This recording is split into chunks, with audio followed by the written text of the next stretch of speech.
Waktu ngelamar aja Nabi bilang, kamu tanya kan Muawiyah bagaimana, Abu Jaham gimana. Nabi tahu siapa yang konsultasi kan.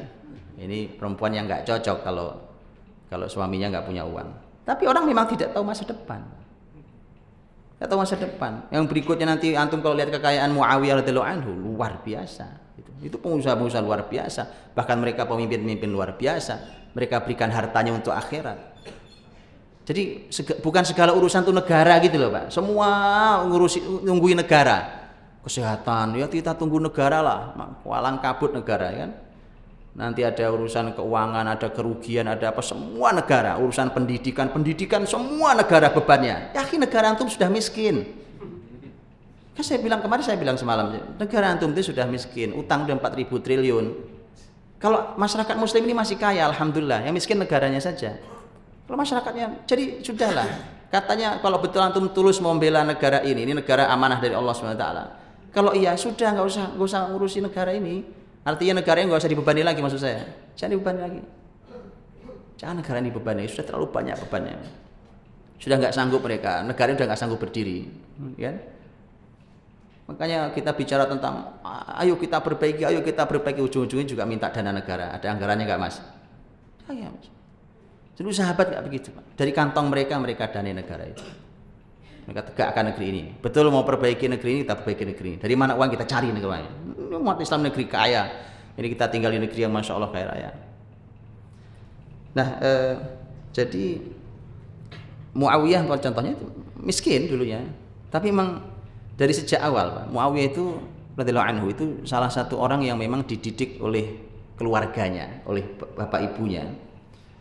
Dan memang Muawiyah ini turun dari Abu Sufyan, ya.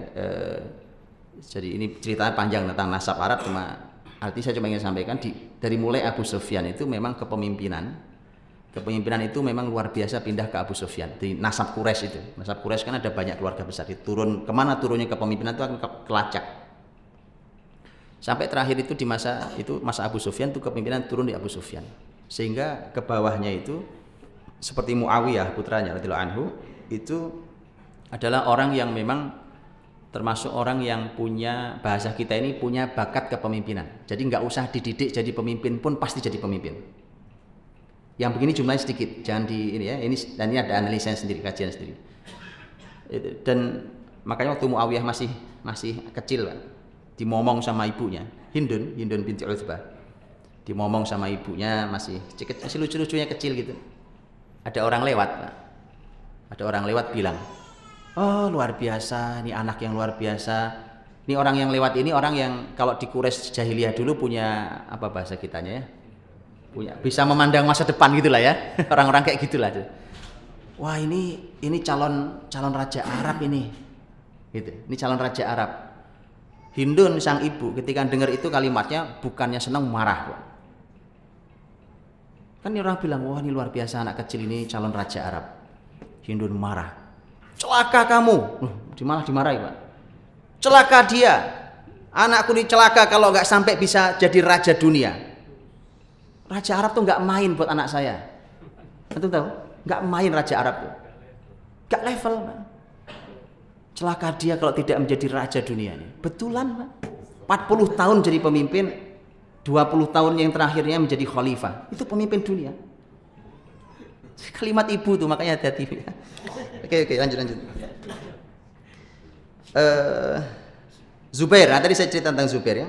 Zubair yang tadi miskin waktu nikah dengan Asma. Tapi masya Allah ya. Zubair itu punya saking banyaknya harta itu dia punya budak Pak. Budak dulu perbudakan itu Islam berupaya menghapusnya, karenanya sahabat itu juga terus memerdekakan, cuma karena jumlah budak sangat banyak sehingga oleh muslimin dipekerjakan dengan baik. Kalau dulu kan budak diperlakukan dengan cara seperti binatang, kalau ini tidak, bahkan terus sahabat itu kalau membebaskan budak, padahal harga satu budak itu mahalnya luar biasa, tergantung keahlian dan kehebatan budak itu. Zubair itu punya 1000 budak Pak. 1000 budak. Yang begitu nanti akan dibebaskan. Tapi tadi dipekerjakan, bahkan sebagian budak itu nanti ada yang jadi ahli ilmu, ada yang jadi ulama besar, ada yang jadi pengusaha besar, itu di budak-budak itu. Ya, jadi memang level di kita ini kalau nggak kayak gitu memang lebih rendah dari budak zaman itu.